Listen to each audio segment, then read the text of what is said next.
Okay, this evening we're here in Rochford Motors in Ballyhaunis. Ultra-modern showrooms established for many, many years, and I'm here with Liam Rochford, the current proprietor of it. And Liam, thanks for taking the time out to talk to us. No problem, Martin. You're welcome. Thank you. I suppose it's a long story, really. I'm not sure exactly when did this all start?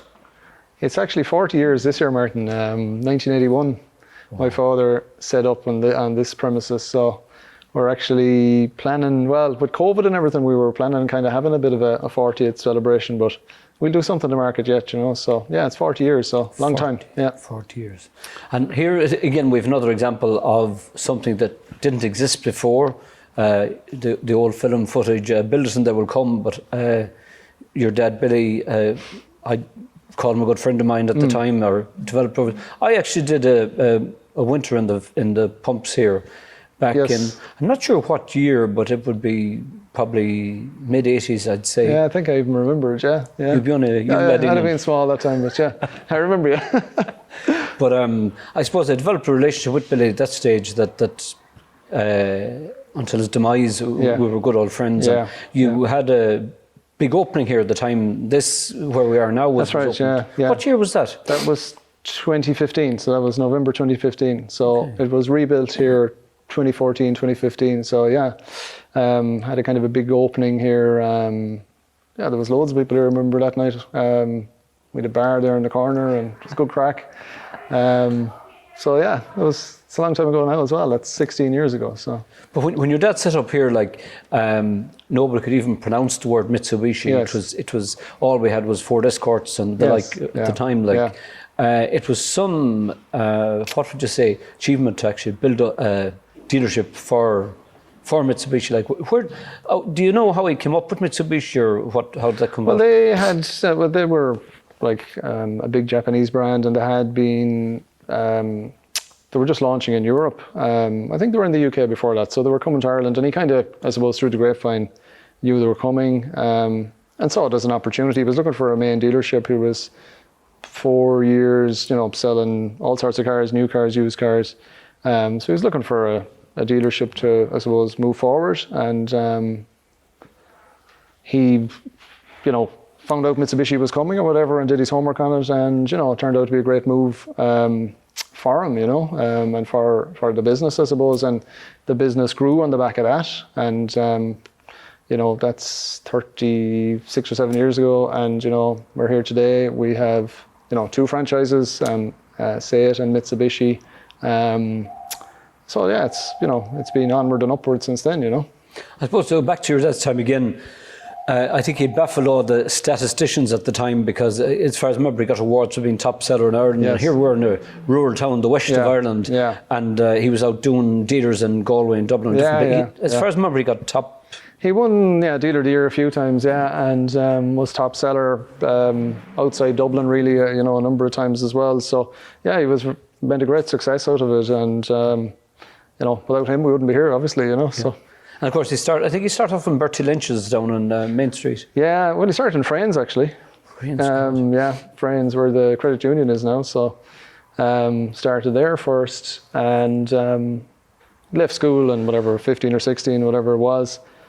I think he was a few years in Frains, and then he was in Lynch's. Lynch's were a Ford dealer at the time. So he was in Lynch's for, I'm going to say 15 years or something like that, So he was kind of general manager there for a long time. And then I suppose came to his, I'm going to say around 40 years of age, and decided that he wanted to do his own thing. So this building was already here. It was King's Garage years and years ago. So an opportunity came up to purchase that, and he went from there, so. And of course, he'd come from the background of I remember a neighbour of mine used to come into town and into a garage, and you do your first 5 years probably for nothing until you got qualified as a mechanic, and your dad probably came from that era. He would have come from that era, I suppose. I would have heard stories of himself and his brother Joe, the two of them cycling in, one into Gallagher's and one into Frains, and so yeah, they would have come from that era, I suppose, of, probably very few cars at the time in the we're talking probably late 1950s. And so cycled in so Dad came from between here and Knock. So yeah, it was the time. I suppose things have changed a lot since then. So I suppose we move on to your own time next. Yeah. And would say, when did you first get involved in the business here? So I suppose from well, it was all of us here washing cars and fixing punctures and this, that, and the other. But I'd gone off. That's what during school, like, or whatever. School and holidays and stuff like that. I suppose I'd gone off and done my own thing. I was working in engineering. My dad, Billy, died unexpectedly, as you know, in 2006. So I came back and took over then in 2006. So I'm here since, which is 15 years ago. Wow. Doesn't feel like that, but that's it, time flies, Yeah, and before long you're an old man, as the story goes. Hopefully that won't come for a long time. Not just yet, I don't think, Martin, but getting there. Currently now you're carrying two. Your dad started off Mitsubishi, you've gone into Seat. Yeah, so we took Seat on. So the year after that, then we were kind of looking for something else, I suppose. Even before Dad unfortunately passed away, he had kind of an idea we might get something else as well. Built the showroom big enough to kind of house two brands. So yeah, Seat was an opportunity that came up in 2007. So I was a year running the business at that time. So we took that on in 2007. And that really has gone from strength to strength for us. I mean, Seat is part of the Volkswagen Group, has kind of increased its sales year on year in Ireland and in Europe, etc. So really good move for us at the time. And it's a great seller for us now, great range of cars. So between the two, it's been very good.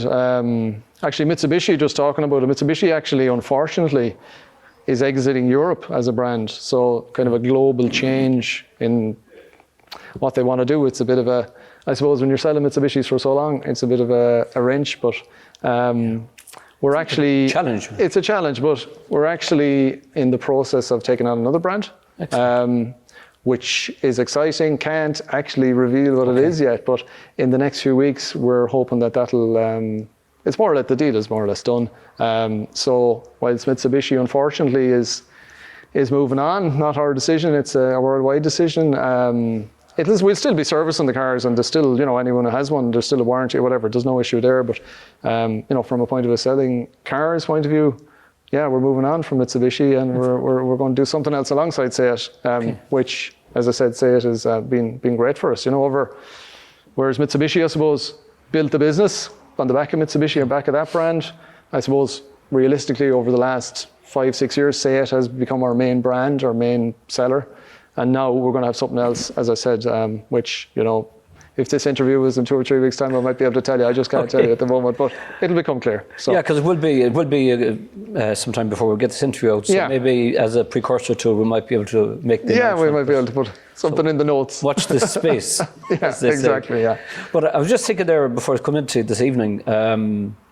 I reckon I bought, I think, 7 cars off Billy, and I think I've bought 3 cars off yourself. Yeah, you bought a few off me. Yeah. Personally, I try and do business locally. Yeah. But is local support important, or are you? I know you have to be attracting people from far away as well, but is kind of loyalty and local support an important part? Oh, absolutely. I mean, we wouldn't be in business. We wouldn't be doing what we do without local people supporting us, and we have a great local support, and we really value that, and we thank everyone locally for buying off us, and not just buying off us, to come to us for service and repairs and tires and whatever else, we do a lot of different things. So it's kind of reciprocal, isn't it? In that people come to you to get the service, to get the good deal on the car, to get the service afterwards, and similarly, then they come back and do business with you again. Yeah. But there's a lot of as I said, a lot of local customers. We I suppose being a main dealer, we'd get, I kind of, when people ask me what's your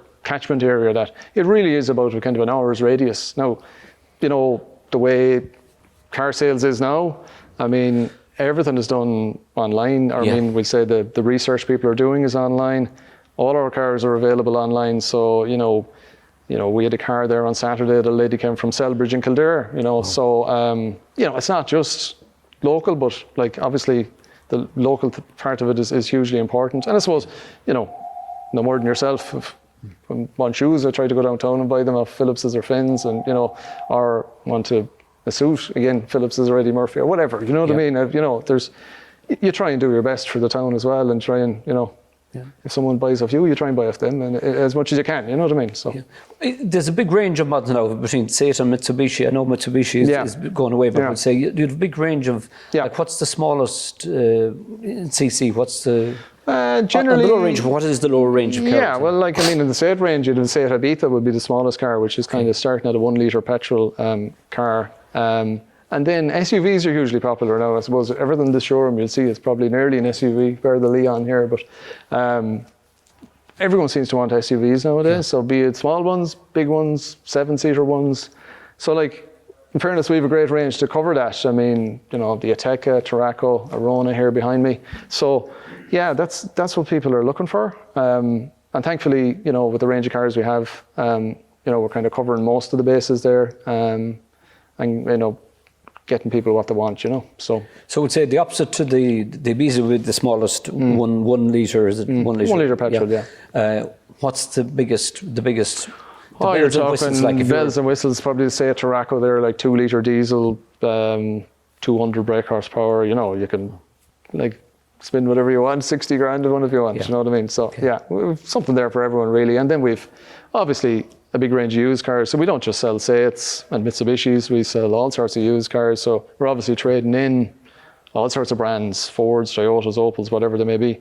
So like we always have, something there for someone. And, there's a few people as well that might say, look, can you get me a new Ford or a new Hyundai? And we can do that as well. Question, you know what I mean? Yeah. I mean, we're not strictly down to what's under this roof here. At the end of the day, we source whatever anyone wants. There's like all the time there's people, would you get me this? Can you get me that? I'd like this, like that. So you're trying to keep them happy as best you can and get what they want, Okay. Now we touched on it earlier on. You mentioned the online, would there be, what's your proportion? Would there be more people do people see the cars first online, do you think, or before they come in, or do they see watch remotes online, or is it still majorly people coming in here and It's changed. If we had this conversation 2 years ago, I'd say there's an awful lot of people looking online and they're kind of doing the homework online and the research online, and then they'll come in, but they'll still drive a lot of different cars. They'll look at it, they might look at different cars and they'll go to another dealership and look at something else or whatever. Since COVID hit hugely, we have seen a massive change in how people are buying. So they're doing an awful lot more homework online. So they nearly know, like, anybody who's coming in now. So in the last year and a half since, as I said, COVID seemed to accelerate the online process in lots of different ways and lots of different areas of business, not just ours. Yeah. But what we're finding now is that you get someone in and they know exactly what they want most of the time. And it becomes down to, it's less about selling the car now. It's more about, how you present things and how you're presenting the deal and what the deal is, and what the cost to change might be, or, what's their trade-in worth.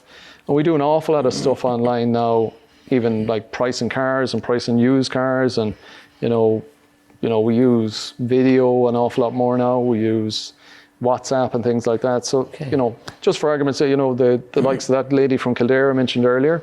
So she would have sent us pictures of her trade-in. So she did all that from home. So she went onto our website, and there's an area on our website where you can, ask for value my trade-in. So I'd say 90% of the work was done online there by that lady at home. And then we just went back to her with, a kind of a ballpark figure. She was obviously from Kildare. You still need to see the car, what I mean? And she still needs to see our car. But the majority of that deal was done. So she landed here. We'd look at her car, she'd look at our car. And, we shook hands. We can't shake hands at the moment, but we did the deal in 10 minutes, and so it has changed hugely. And, the online thing has really changed it. It helps too, I think, because there's less time, being spent on, the old way someone needs to come and for an hour, 2 hours drive, whatever it may be, and, they might not be happy with what they see then or whatever, so the online thing is a massive help. Okay. The other thing that's going through my head as well is finance, PCP and finance. Do you do that as well? Yeah, we do all that. I mean, that's a huge part of anyone's car sales business nowadays. So finance, yeah, we do PCP, personal contract plans, and then we do normal hire purchase finance. So again, it's all tailored to what people want. You know, we've rates there from 0% APR, which is of no interest, obviously. So yeah, like, I mean, I'm not going to say everybody takes finance, but an awful lot of people finance their car nowadays as well. You know. Yeah, excuse me, but some people, you know, give bad press about PCP, but my own perception of it is the most important is that you understand what you're getting. Yeah. I think PCP is a wonderful concept, Yeah. but if you don't understand what it's about, Yeah. you can get disappointed at the other end. Yeah, well, PCP, we find it a great product. And generally, I suppose that the negativity towards PCP, but I think it's not explained properly. So, you know, someone might go into a certain dealership and, you know, they're just given a monthly figure and they're not really showing the ins and outs. At the end of the day, a PCP is no real different to a hire purchase agreement. It is a hire purchase agreement. It's just set out a little differently. Yeah. But for anybody who isn't doing crazy mileage with their car, PCP generally works out great for them. And it gives them lots of different options. You're not tied in.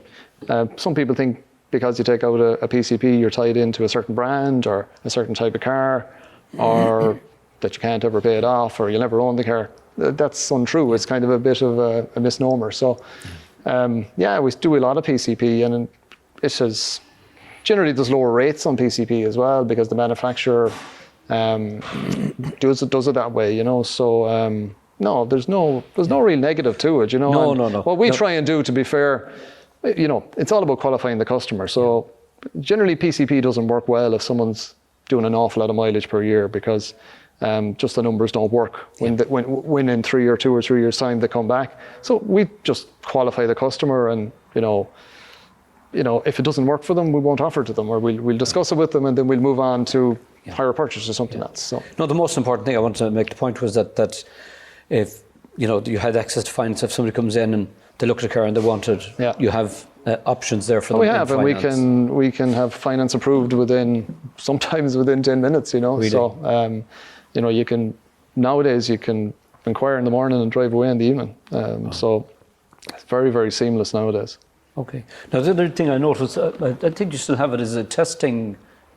Do you still have that? Yeah, we do. Just explain that to me and to people, please. So that's so we have a commercial vehicle light